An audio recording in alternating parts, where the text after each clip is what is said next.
According to two sources familiar with the conversation, Trump's senior campaign advisor, LaCivita, called the team's newest member, Swenson, and attacked him. The message was clear, the source said.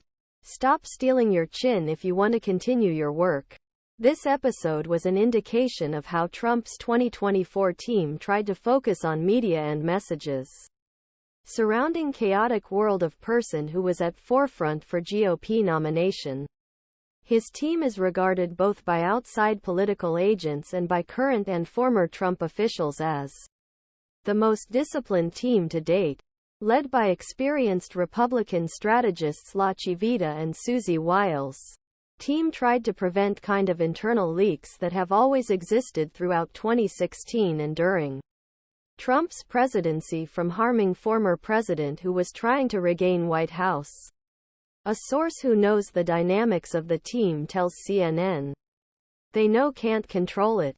They will always say and do what one he said. Trump is known to ignore pre-made statements and solicit outside advice from a wide network.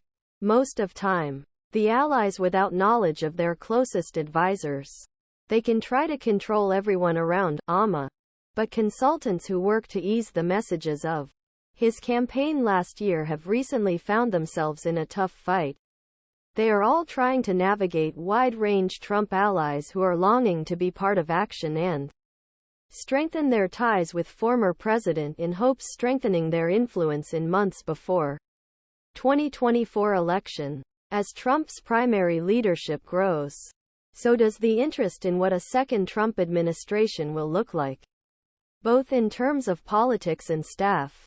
Several recent media reports have relied on anonymous sources, speculating about potential vice president elections and cabinet members. A senior Trump campaign advisor told CNN 12 months ago, when things were really brutal and no one wanted to be associated with us.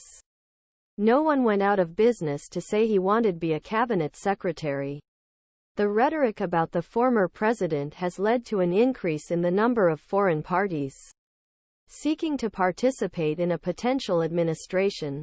Trump's senior advisors were surprised and frustrated recently when they found out that Kash Patel, a former official from the Trump administration, said Trump was part of the effort to scrutinize his allies for a potential vice president election. I was not involved in any review process and I never took part, Patel told CNN. President Trump and the campaign are the only authority. Disappointment goes deep into the campaign. A person close to Trump said, when you try to be disciplined and run a complex campaign, it's frustrating that people who don't work on the campaign create headaches for the team. They got angry that people were running to reporters, saying they were lined up for jobs that the Trump team didn't discuss. However, some of these headaches are caused by Trump himself. A source familiar with the speeches said that during a rece